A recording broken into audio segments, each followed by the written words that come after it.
Olá, torcedor Coxa Branca, seja muito bem-vindo a mais uma edição especial da TV Coxanautas. Como nas duas eleições anteriores, mais uma vez o Coxanautas traz entrevistas exclusivas com as chapas envolvidas nas eleições do Coritiba. E a convidada de hoje é Mariana Líbano, candidata a presidente do Coritiba pela chapa Eternamente Coxa. Então, a minha trajetória dentro do Coritiba, ela vem desde muito pequena. Eu sou filha única. O meu pai sempre me levou ao estádio, me apresentou esse Coritiba que eu conheço até hoje. Por um lado, meu pai nunca foi envolvido com nada, nunca foi envolvido com conselho, nunca foi envolvido com política de clube. Mas quando eu comecei a me envolver pelas minhas próprias pernas, eu conheci o meu marido quando a gente estava fazendo o projeto da estátua do Krieger, né, através da Coriaço. Eu era, naquele momento, uma associada da Coriaço. Me chamaram para participar. E, dentre ações sociais, dentre projetos de promover a cultura coxa branca, a gente também se envolveu no projeto da estátua do Krieger. Naquele momento, eu conheço meu marido. Não era meu marido, mas depois viria a ser.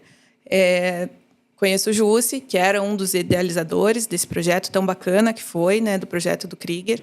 A gente conseguiu prestar essa homenagem em vida para ele. Sim, foi assim, uma emoção muito grande quando realmente a torcida conseguiu prestar aquela homenagem com a nossa força, com as nossas mãos novamente, mais uma vez, a torcida mostrando a que existe, a que veio e ao que é. E daí, quando eu conheço o Jussi já tem um pouco mais de vivência com a política do clube e a gente mergulha de cabeça nesse mundo. Porque eu sinto, hoje, assim, como torcedor, eu sinto que a política do clube ela é muito fechada. Ela sempre foi de poucos. Sim, né? sim. Ela não, apesar do clube em si nunca ter tido um problema grande com democracia, a não ser agora, que a gente é um clube de dono, eu sinto que ela era uma política fechada. Era muito difícil você conseguir adentrar nesse mundo, né? Poucos torcedores tinham acesso, né? Torcedores que não vinham de famílias tradicionais ou que não vinham de histórias ali dentro, que tinham histórias ali. E aos poucos isso estava mudando, né? Eu acho que o advento da internet, assim, se globalizou aquela informação e democratizou um pouco mais. Consegui ter acesso, conseguimos, né? Enfim, 2 torcedores apaixonados que somos, eu e meu marido, e a gente entrou nesse mundo de Coritiba e, infelizmente ou felizmente, não saiu mais. Eu sempre falo, até em conversas aqui com o pessoal do Coxanautas, que o Coritiba, desde que eu passei a acompanhar, é uma confraria. Coritiba é uma confraria de poucas pessoas, em sua maioria, bem nascidas na sociedade curitibana, que se tornaram, entre aspas, donas do clube, e o torcedor comum, onde a gente pode encontrar numa sociedade, às vezes, pessoas muito capazes Sim. de trabalhar em prol do clube, não tem o espaço. Então, isso já é uma percepção minha também, que o Coritiba é uma confraria. E me diga uma coisa, por que a Mari se acha preparada para ser presidente do Coritiba? Bom, hoje, como a presidência do clube ela mudou um pouco, né? Hoje a gente tem acesso apenas a 10% do que era a totalidade do clube antes. Eu acho que o principal papel do presidente da associação nesse momento é o de promover a torcida coxa branca, né? Promover a cultura coxa branca. A sua torcida, que ele é um patrimônio assim, inestimável para o clube. Eu acho que sem a torcida o clube não é nada. Mas também promover a cultura, porque assim, eu vejo que a SAF hoje não sabe exatamente o que é o Coritiba, né? Eles compraram, através de um fundo de investimentos, compraram aquilo ali, mas eles não entendem o que é. Eles não entendem o nosso sentimento, eles não entendem a nossa história, eles não entendem as nossas angústias, os nossos anseios, né? Eles querem o dinheiro, né? E tá tudo bem. Eu acho que é o papel deles. Foi para isso que eles compraram a SAF do Coritiba, Sim, né? Foi para isso. E tá tudo certo. Só que de Coritiba a gente entende, né? De Coritiba a gente tem uma história muito grande junto a esse clube. A gente tem uma história com um grupo, assim, eu falo que nosso grupo ele é fenomenal. A gente conseguiu juntar assim os torcedores mais apaixonados por esse clube, os torcedores mais capacitados que temos para esse clube hoje. Isso, eu já vou emendar uma pergunta para você, então. Como foi o processo de criação da Chapa Eternamente Coxa? O processo de criação da chapa ele foi muito orgânico, tá? Não foi exatamente que veio de uma pessoa falando quero fazer uma oposição ao como o clube está hoje. Foi um movimento que estava surgindo da torcida, né? Assim, de insatisfação geral, insatisfação generalizada. Nesse momento, quando realmente começa tudo a dar errado, a gente vende o clube com uma promessa muito grande de que tudo estaria, né, resolvido e tudo estaria bem. E nada começa a dar certo, né? Nada começa a funcionar. A torcida se mantém muito insatisfeita, e com razão também, porque se prometeu outra coisa. Eles começam, a gente percebe um movimento de distanciamento com a torcida Coxa Branca. E daí, organicamente, a gente começa a pensar, puxa, mas o que a gente pode fazer? Será que vale a pena se envolver para esses 10%? Será que a gente está nesse momento... Enfim, a gente se envolve nisso novo porque é uma vidraça muito grande, né? Que a gente se expõe. Muito grande, muito grande. É uma vidraça assim, que a gente pensa, será que a gente precisa disso nesse momento na nossa vida, né? Eu com uma filha de 6 anos, né? Mas, ao mesmo tempo, o amor ao nosso clube ele fala mais alto. E, assim, as pessoas passam e o Coritiba fica. Né? Verdade. E a gente tem que fazer alguma coisa. Eu não consigo, ao mesmo tempo, fechar meus olhos e falar assim, clube, se vire agora. E essa composição da chapa, ela teve também a sua origem no coletivo curitibano? Sim. Diríamos que é a principal, principal linha da chapa Eternamente Coxa, pessoal do coletivo curitibano? Eu acredito que sim, porque a maior parte da chapa com o Luiz Bettenhauser, o Espeto, né, nosso Luiz Henrique Jorge, que é tão difícil falar assim, é o Espeto. A gente conhece ele por Espeto a vida inteira. Eu conheço o Espeto há mais de 30 anos, já sempre por Espeto. Sim. Sei o nome dele, mas sempre por Espeto. O Daniel Ferreira, então, o Jussi, e tantos outros que hoje estão nos apoiando, eles vêm desse movimento coletivo coritibano, que ele é uma frente ampla, né, de todas as áreas da torcida, porque, no fundo, ali somos todos coxa brancas. Todos insatisfeitos com o momento atual. Isso. Né?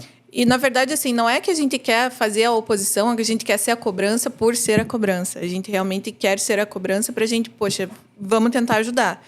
Nós juntos podemos fazer a diferença. Claro. Né? E pode falar um pouquinho sobre a composição do teu G5 para o torcedor saber com um certeza. pouco mais? Então, existia esse movimento do coletivo coritibano. Ao mesmo tempo, né, ele já se vê um núcleo duro também desde a eleição passada, que era composto pelo Jango, pelo Espeto, pelo Luiz, pelo Jussi. Dessas pessoas que já estão mais envolvidas com a política. E aí a gente pensa, tá, vamos fazer o quê? Então, vamos começar a se movimentar. Nesse sentido, a gente queria agregar o máximo de pessoas possível para esse movimento, né? Então, as pessoas que, enfim, vieram através do coletivo, que vieram através de amigos, falavam assim, a gente tem uma pessoa boa que pode agregar com vocês. Poxa, vamos conversar, vamos se manter. Também tem a questão de disponibilidade. Quem consegue estar presente para o Coritiba hoje, né? Não é todo mundo que tem essa disponibilidade. A gente também entende isso. Mas a gente foi agregando as pessoas que têm os mesmos princípios, então, as mesmas ideologias, querem ver o bem do Coritiba em primeiro lugar. Então, os interesses do clube em primeiro lugar. O bem-estar do clube, o bem-estar da torcida. E tem disponibilidade. Então, vamos lá. O Luiz poderia, nesse momento, entrar. Se eu não me engano, é o primeiro processo eleitoral dele, né, como candidato a vice-presidente. O Espeto não é o primeiro, mas a experiência que ele traz de já ter vivido uma gestão de futebol, ainda que hoje seja diferente, é super importante. Ele é uma pessoa que a gente confia demais também. Tem total os princípios alinhados junto com de toda essa geração e esses torcedores mesmo, né? Nisso, eu estava junto nesse processo. tinha o Jussi, né? Mas ele, ao mesmo tempo, ele queria estar mais perto do conselho porque hoje a gente entende que o Conselho Deliberativo também é uma porta muito importante. Ele é uma ferramenta ali que a gente tem que trabalhar todo mundo junto. Nisso, a gente, conversando com outras pessoas, não teriam essa disponibilidade.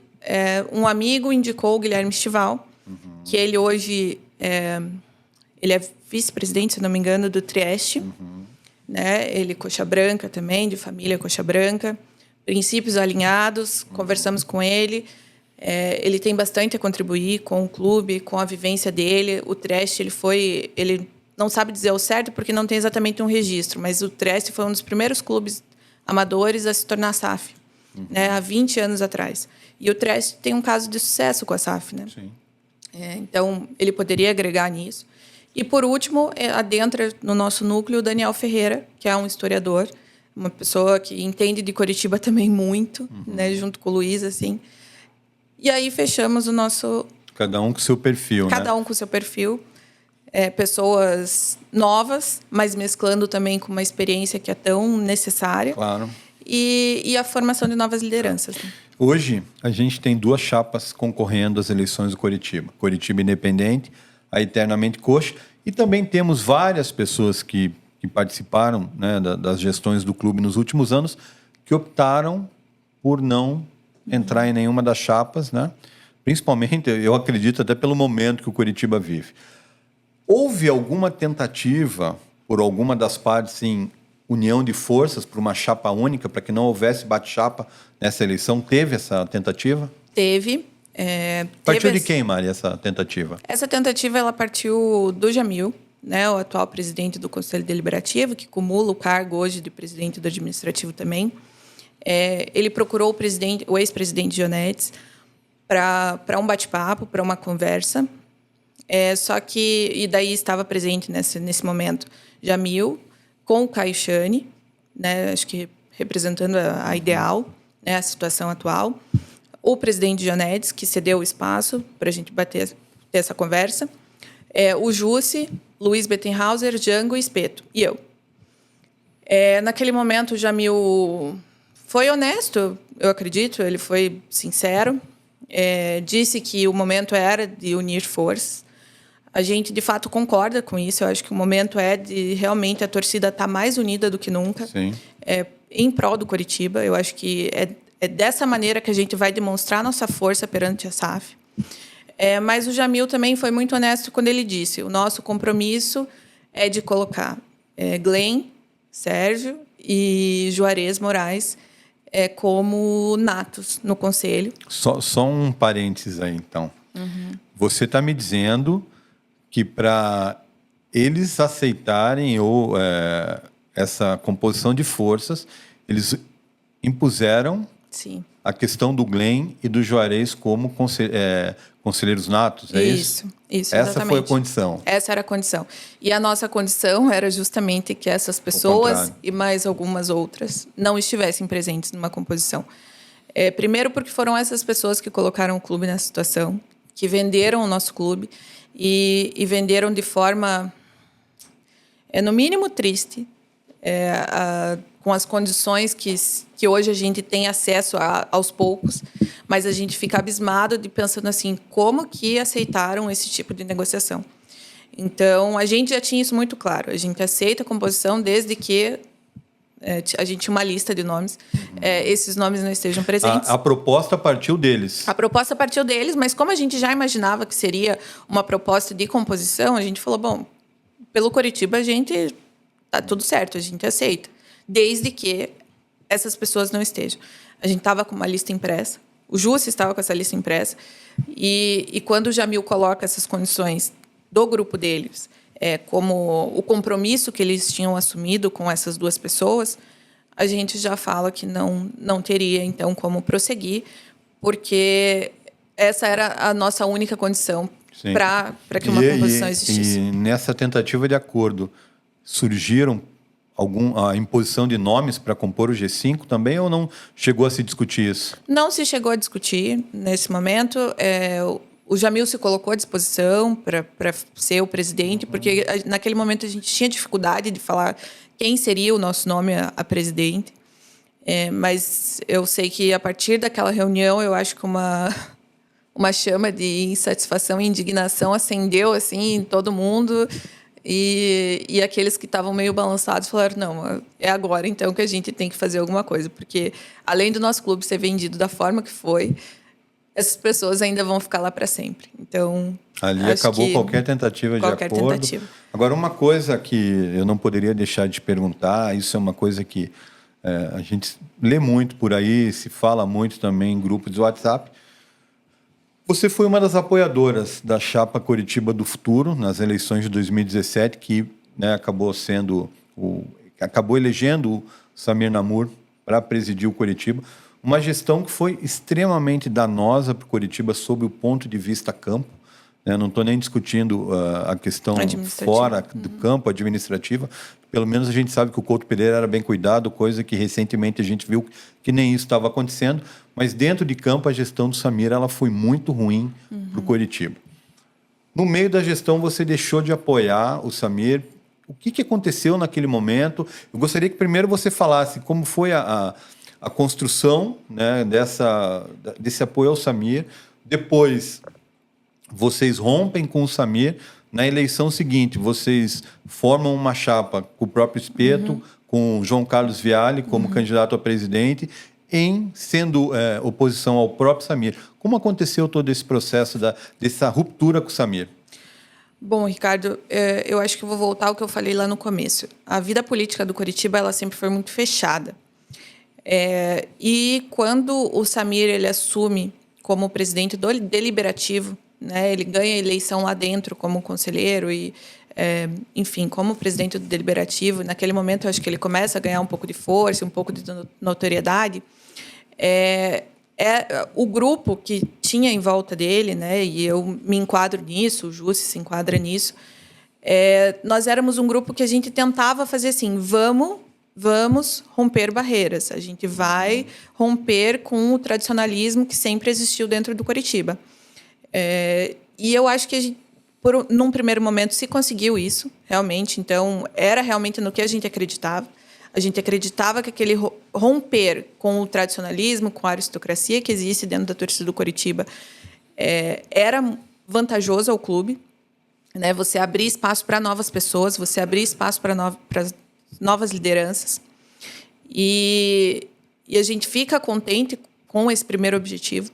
Só que, infelizmente, né, eu falo que a gente tem muito a aprender com o Samir, porque, infelizmente, quando ele ganha a eleição, e ele tinha um grupo muito forte em volta dele, ele tinha pessoas muito boas, torcedores assim de ótimo quilate dentro da torcida, sim, como profissionais, como tudo, que ele poderia ter se utilizado, eles se fecham.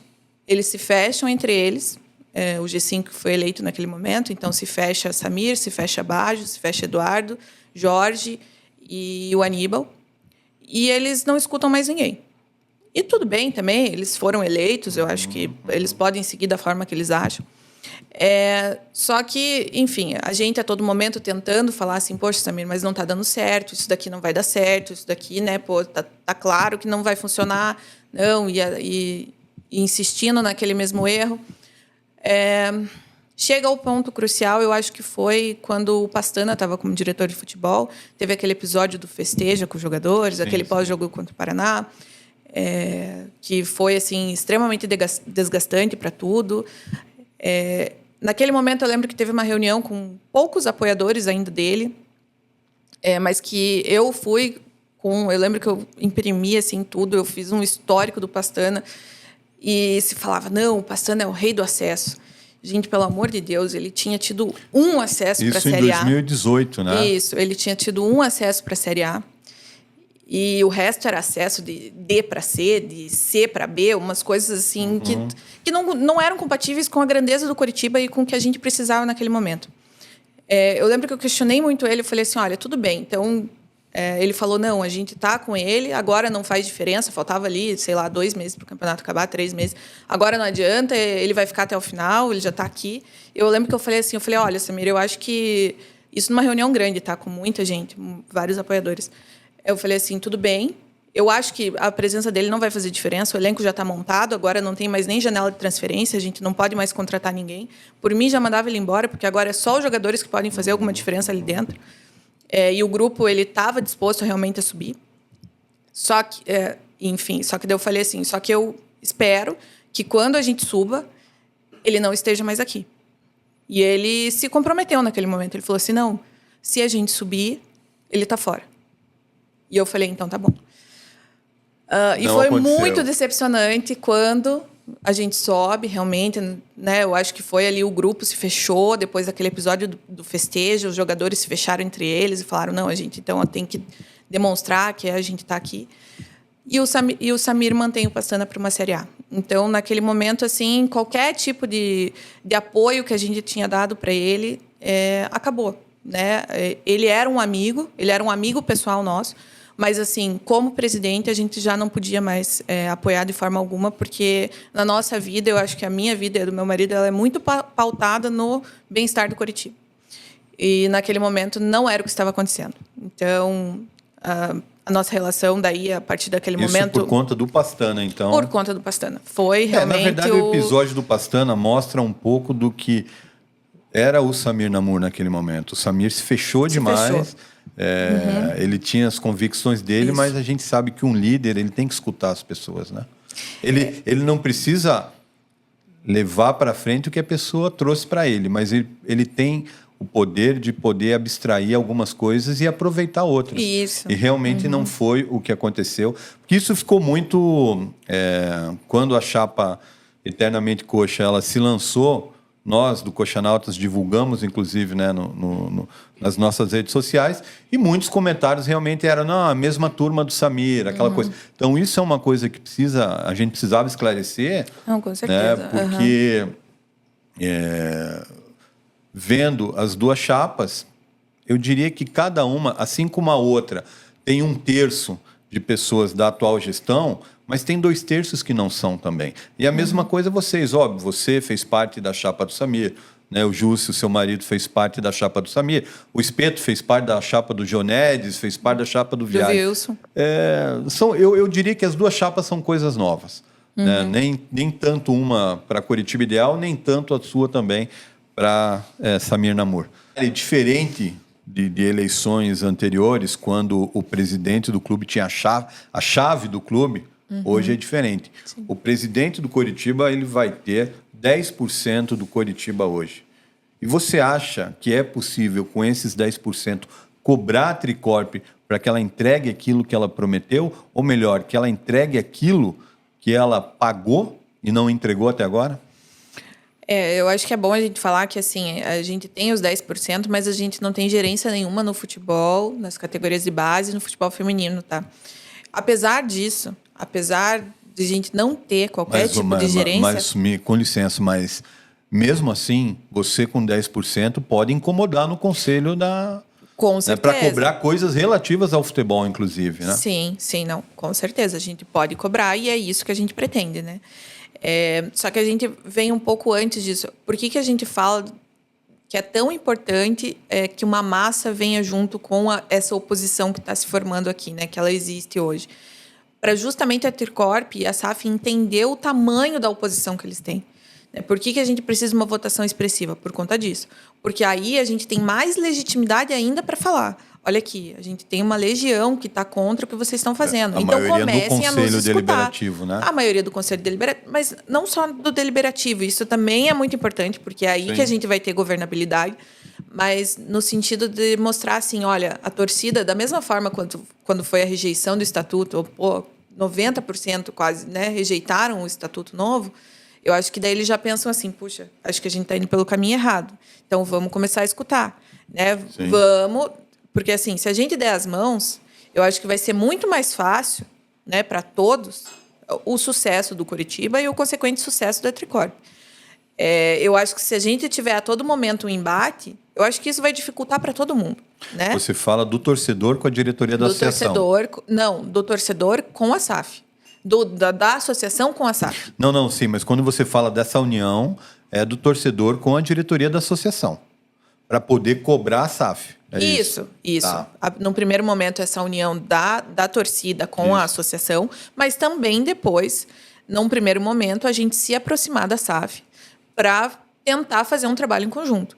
Porque você entende que Claro. o sucesso do Coritiba vai ser o sucesso deles? Não adianta querer chegar com os dois pés na porta. Isso. Primeiro falar assim, você tem que se aproximar. Isso. A gente tenta de uma maneira amigável, né? A gente tenta no sentido de fazer assim, olha... Isso é a política da boa vizinhança. Isso.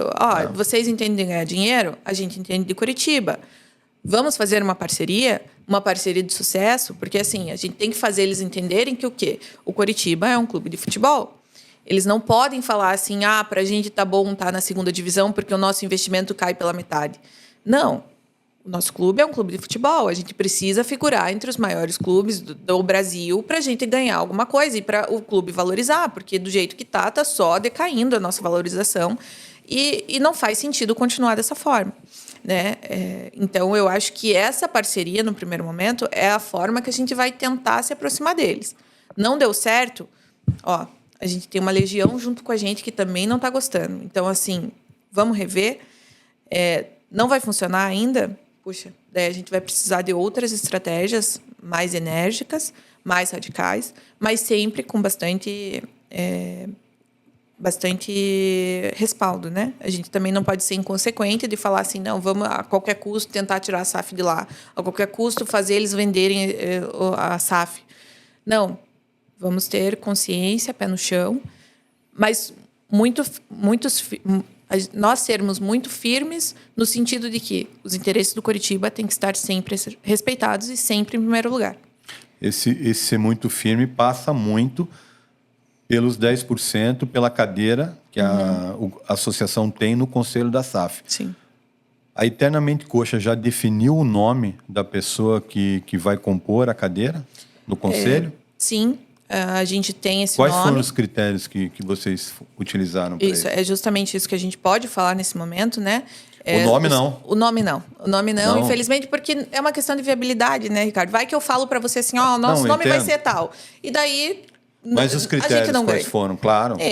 Então, os critérios, eles foram completamente técnicos, tá? A gente realmente precisava, assim... A gente entende que o representante da associação, na SAF, ele precisa ser uma pessoa que esteja nesse meio.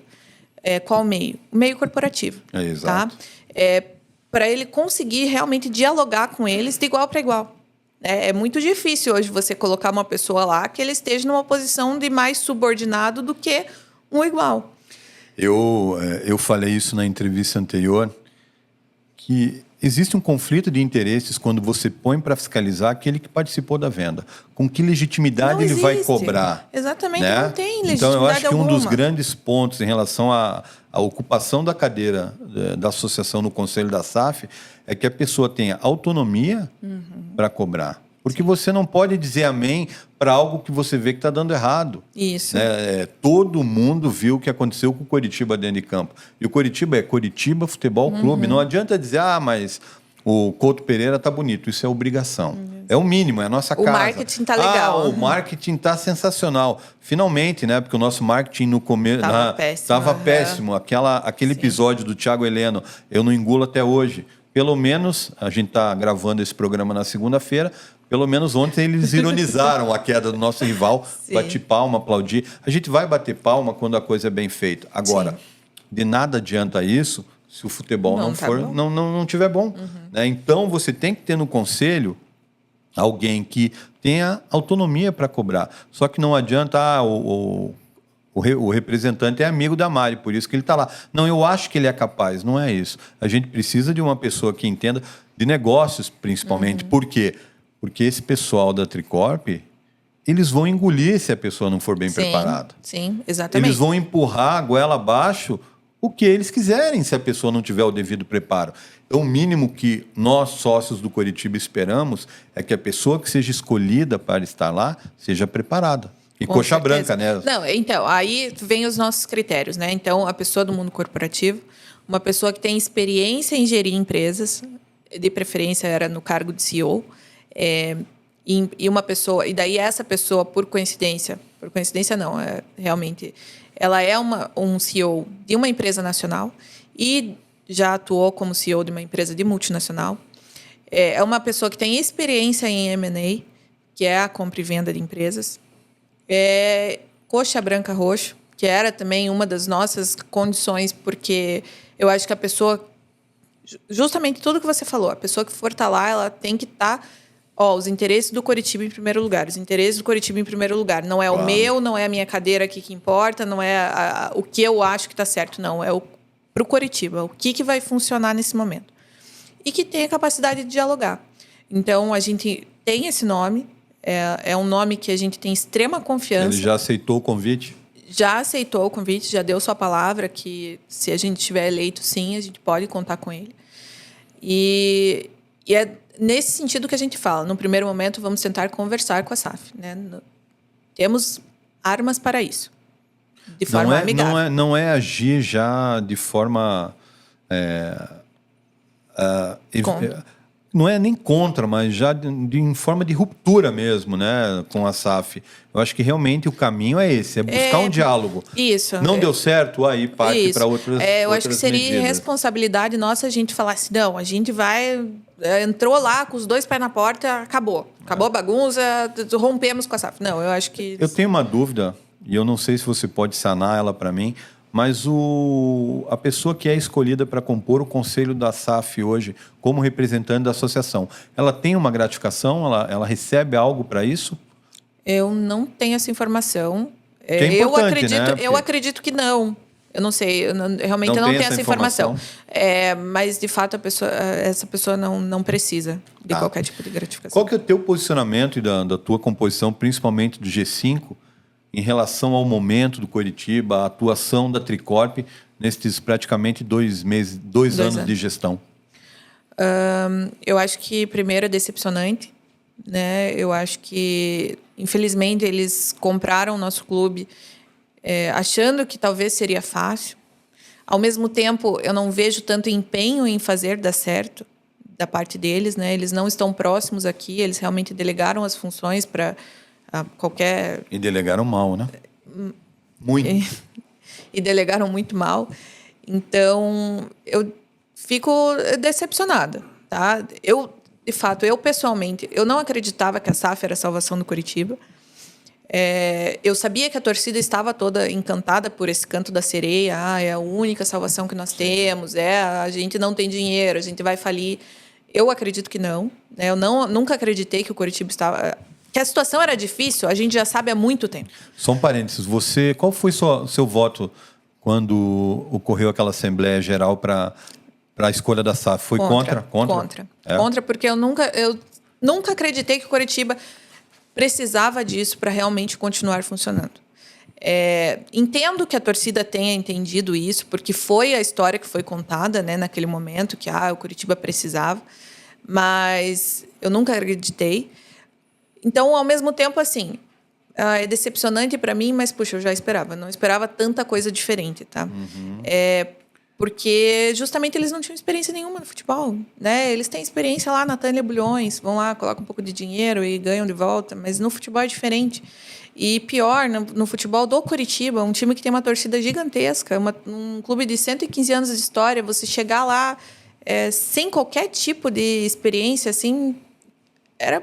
a chance grande realmente de dar errado, e deu, né? A questão que eu penso é assim, se a pessoa é competente no que faz, as chances de darem certo, elas são grandes, mas você, como dono do negócio, você tem que cuidar de perto. Isso. Se você delegar para uma pessoa o teu negócio, você não vai estar realmente sabendo o que está acontecendo. Sim.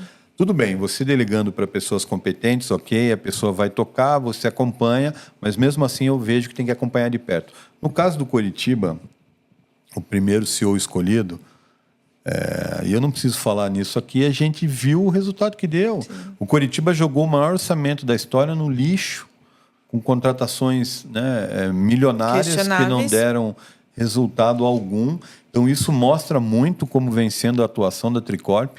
Né, e esse ano não foi diferente. Então, o que a gente espera realmente dessa nova diretoria da associação, seja você como presidente, seja o Júnior Zarur pela chapa Coritiba Independente, é que a Tricorp seja realmente fiscalizada. Sim. Porque o Coritiba virou uma caixa preta, ninguém sabe o contrato, ninguém sabe absolutamente nada, ninguém sabe, muito se confunde sobre o dinheiro, né? Muitos dizem que o dinheiro que entra hoje é do próprio Coritiba, que os investidores da Tricorp não colocam absolutamente nada. Então, isso são coisas que, acima de tudo, Mari, o torcedor do Coritiba ele precisa de transparência. O torcedor do Coritiba precisa saber o que está acontecendo. Não é somente uma meia dúzia lá, como a gente falou no começo dessa entrevista, que o Coritiba é um clube fechado. Não, o torcedor precisa saber, o sócio precisa saber. Em qualquer associação hoje, tem uma prestação de contas para os sócios. E o Coritiba realmente não tem nada disso. Agora, uma coisa que me preocupa muito, e aí eu gostaria muito da sua opinião, recentemente o Conselho votou o valor de R$ 120 para a mensalidade da associação. É uma coisa nova para a gente, né? A SAF, o valor da mensalidade é 1 para os jogos e a associação vai ter que ter uma mensalidade para que a pessoa possa se candidatar futuramente, possa estar acompanhando mais de perto as questões da associação. Qual a sua opinião sobre isso? Você acha justo esse preço e não teme um esvaziamento da associação e, com isso, as mesmas pessoas se revezando nos cargos nos próximos anos? É engraçado você falar isso.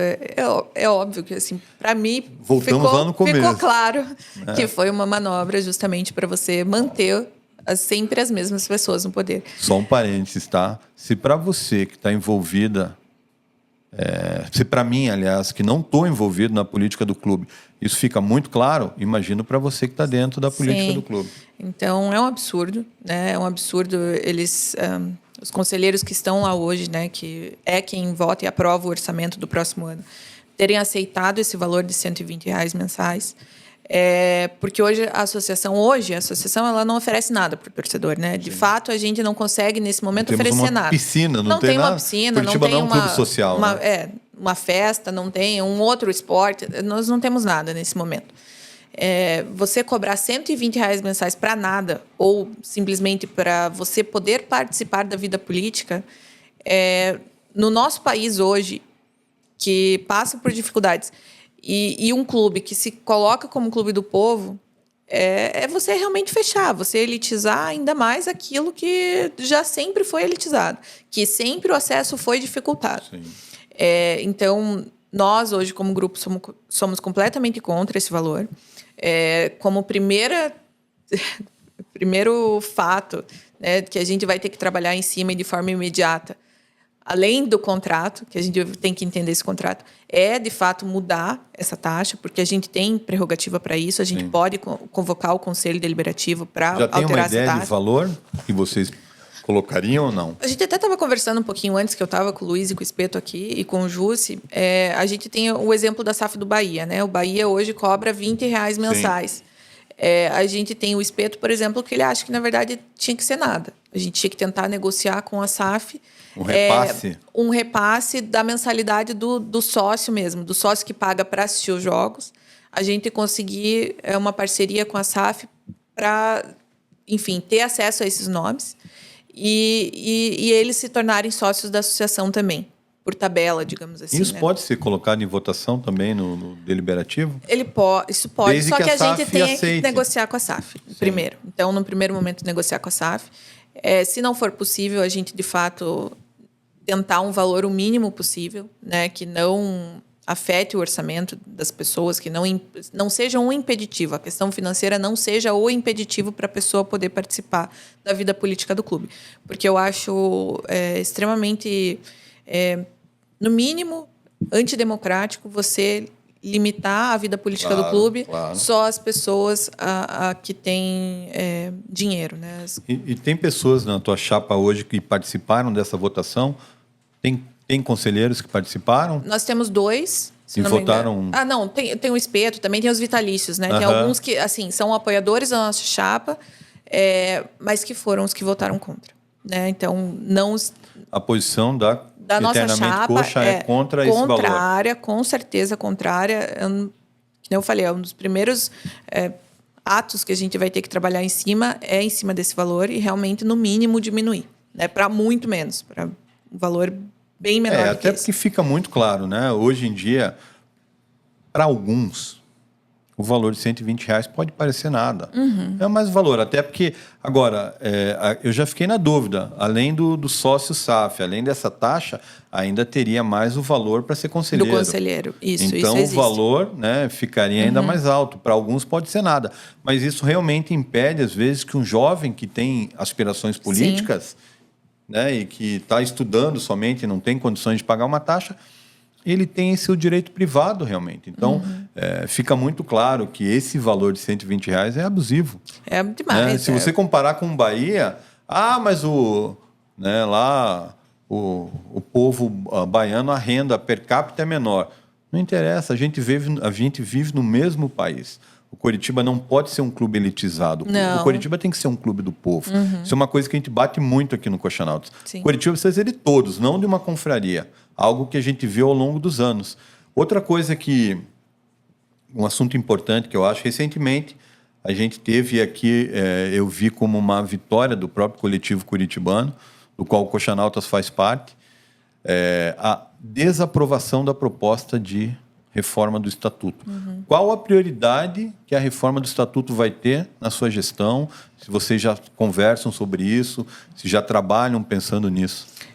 Sim, não, a gente quer realmente colocar um novo estatuto durante a nossa gestão, né? Lógico que, assim, um estatuto que ele tenha que ser, primeiramente, eu acho que bem conversado, tá, Ricardo? Eu acho que não dá para ser o empurrada a goela abaixo, igual se tentou fazer agora, né? Então, eu acho que abrir as comissões dentro do Conselho Deliberativo para sócios também. Então, a gente fala bastante dessas comissões mistas, para a gente colocar naquele estatuto tudo o que o torcedor realmente anseja e o que seja melhor para o clube mesmo, né? Então, essa mudança do estatuto ela tinha que ter sido feita antes da venda, né? Antes da venda, para justamente a venda ser pautada de acordo com os critérios basilares do Coritiba. Isso já não aconteceu.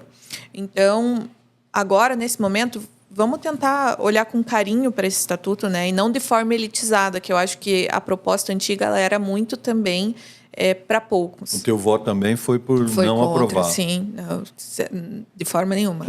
E principalmente, eu acho que eu acho que o estatuto ali ele foi reprovado justamente por conta daquela última cláusula de colocar o Glenn e o Juarez como natos também. Aquilo que a gente falou lá atrás, no começo da entrevista. Sim. Hoje, voltando ali ao assunto SAF, a associação recebe R$40 mil da SAF para as despesas lá do Coritiba. O Coritiba, o pouco que nos restou do que era nosso. Isso é algo absurdo. Esse valor é suficiente? Isso deve ser negociado com a SAF? É engraçado que nesse processo eleitoral a gente vai descobrindo as coisas aos poucos, né? O Coritiba está tão fechado, é uma caixa tão velada que a gente não tem nem todas as informações ainda. Então, no primeiro momento a gente descobriu que o Coritiba ganha a título de royalties da SAF R$40 mil mensais e ficou com uma salinha lá, que eu acho que o administrativo tem que dividir com o deliberativo. Já é um absurdo, né? A gente ter ficado só com isso. Aí depois... Só um detalhe, o presidente do Coritiba hoje não tem sala. Não tem. Não, a gente não tem onde se reunir, né? A gente tem que pedir para o deliberativo, olha, a gente pode se reunir ali na sala de vocês, porque é o que a gente tem. Isso que você está falando eu não sabia, tá? E aí a gente percebe o quão mal foi amarrado esse contrato com a SAF. Que o mínimo que eles deveriam exigir, aquela parte de baixo ali, quando você entra, era o mínimo. Olha, isso aqui é nosso. É nosso. E uma ponto. sala, né? Uma sala para a gente absurdo. fazer reunião. Não temos. Então, a gente não tem nada disso. Tem que pedir autorização. Pior, né? Não sei se você sabe dessa. A gente tem que pedir autorização da SAF para usar o nosso escudo. Isso eu fiquei sabendo. Não, isso é inacreditável. Ainda bem que voltaram atrás naquela história mudança. De mudança, né? Porque aquilo era horroroso, mas enfim. Mas, enfim, é muito triste você pensar que o teu clube foi reduzido a isso, né? E daí, durante esse processo eleitoral, a gente descobre que esses 40 mil, eles não são nem o suficiente para manter a associação durante o mês, né? Que ainda se tem que buscar mais 30 e tantos mil de receita para você manter a associação. Porque a associação hoje ela precisa de um jurídico, ela precisa de um contador, ela tem secretária, ela tem, enfim, outras despesas. E essa conta não fecha nem com os 40 mil. E outro parênteses aqui, esses 40 mil é tão absurdo porque é o que, por exemplo, um time amador recebe de uma SAF para... Sim.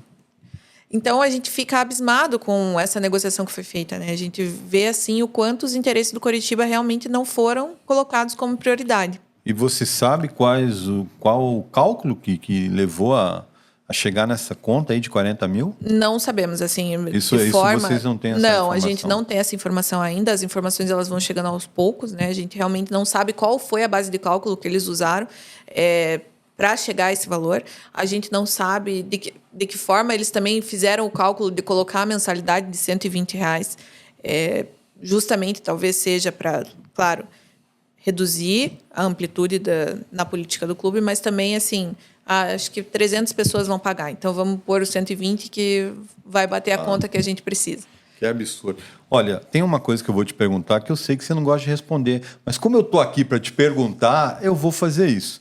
O futebol ele sempre foi um ambiente predominantemente masculino e muitas vezes machista. Porém, a mulher vem ganhando cada vez mais espaço no futebol. A gente vê, por exemplo, né, as arquibancadas tomadas de mulher, o que é muito bacana, mas... dentro do futebol também, como um exemplo da Leila, hoje presidente do Palmeiras. Qual a importância e o simbolismo da sua candidatura para as torcedoras do Coritiba e também para as mulheres em geral que gostam do futebol? De fato, o futebol ele é um ambiente muito machista, predominantemente ainda só ocupado por homens. Mas, nesse momento, eu acho que assim, o principal simbolismo de ter uma mulher ali é justamente a questão do pertencimento, né? Nós, mulheres, podemos estar em qualquer lugar, realmente. A gente pode ocupar esses espaços. Então, assim, eu fico contente por exemplo, pela minha filha, que vai me ver lá como, puxa, é minha mãe que está lá, né? As outras crianças, olha, é uma mulher que está à frente do Coritiba hoje. Mas eu, de fato, não gosto de falar porque eu sinto assim que às vezes pode soar como uma muleta, né? Puxa, vamos colocar a mulher para ser a presidente porque é uma mulher. Eu acho que quando a gente estava discutindo quem seria o presidente, o candidato a presidente do nosso grupo, se colocou realmente competência e, puxa, quem está disponível, né? Quem pode fazer esse papel? E, naquele momento, eu fico contente que o grupo tenha entendido que o meu nome era o que faria sentido naquele momento. Então, assim, eu fico contente de a gente dar espaço para ter visibilidade de mulheres nesse ambiente, nesse meio machista e predominantemente de homens. Mas eu acho que a gente vai além disso, né? A gente tem um exemplo muito legal da Leila, no Palmeiras. Mas eu acho que a história do Coritiba é outra aqui, né? Nós temos... um outro viés. E realmente, se eu estou nesse papel hoje, me colocando à disposição, é pela minha história, né? Pela minha história no Coritiba, pela minha história como profissional, pela minha história como realmente que tenho a contribuir. Não, talvez hoje até mais do que na época que a gente tinha todo o clube, justamente porque o que eu nunca deixei de fazer foi...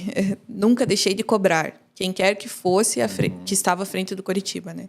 Então, no mínimo, legitimidade para cobrar e cara para cobrar a gente tem, né? Eu, como mulher, como presidente e como grupo também. É isso. Quero te agradecer pela conversa, foi muito produtiva. Espero que seja esclarecedora também para quem assistir, né? Conhecer um pouco já da primeira entrevista que foi ao ar com a chapa Coritiba Independente. Sim. Agora está conhecendo um pouco mais sobre a Mariana Líbano, que é a candidata a presidente pela chapa Eternamente Coxa. E agora eu deixo o espaço aberto para você olhar para a câmera ali e convencer o sócio do Coritiba a votar na chapa Eternamente Coxa. Bom, torcida Coxa Branca, primeiro eu quero agradecer o espaço aqui que o Ricardo e o Marcelo colocaram à disposição para a gente conversar um pouquinho com vocês, trazer as informações que vocês precisam nesse momento para decidir o futuro do clube. Eu acho que essas próximas eleições do dia 27, elas são cruciais. É um momento que a gente pode justamente romper com esse sistema de SAF que se implantou no nosso clube. e a gente ter um grupo que realmente não tem vergonha ou não tem qualquer tipo de rabo preso para cobrar a SAF que está ali hoje, né? Nós somos uma oposição ao que vem acontecendo no Curitiba e no mínimo, o que a gente se coloca à disposição de vocês é com muita cobrança e fiscalização em cima dessa SAF. Temos um grupo forte, a princípio heterogêneo, mas que tem os mesmos princípios aqui, que é o Curitiba em primeiro lugar. E é isso que a gente promete nos 3 próximos anos de gestão. Contamos com vocês dia 27. É isso aí, Mari. Obrigado mais uma vez. Boa sorte nas eleições do dia 27. Obrigada. E se você gostou dessa entrevista, não esqueça de deixar o seu like, se inscrever no canal, ativar o sininho aí para não perder nada do que o Coxanautas tem trazido para você. As 2 entrevistas estão no ar para você assistir e tomar a sua decisão no dia 27 de dezembro. Dá-lhe coxa.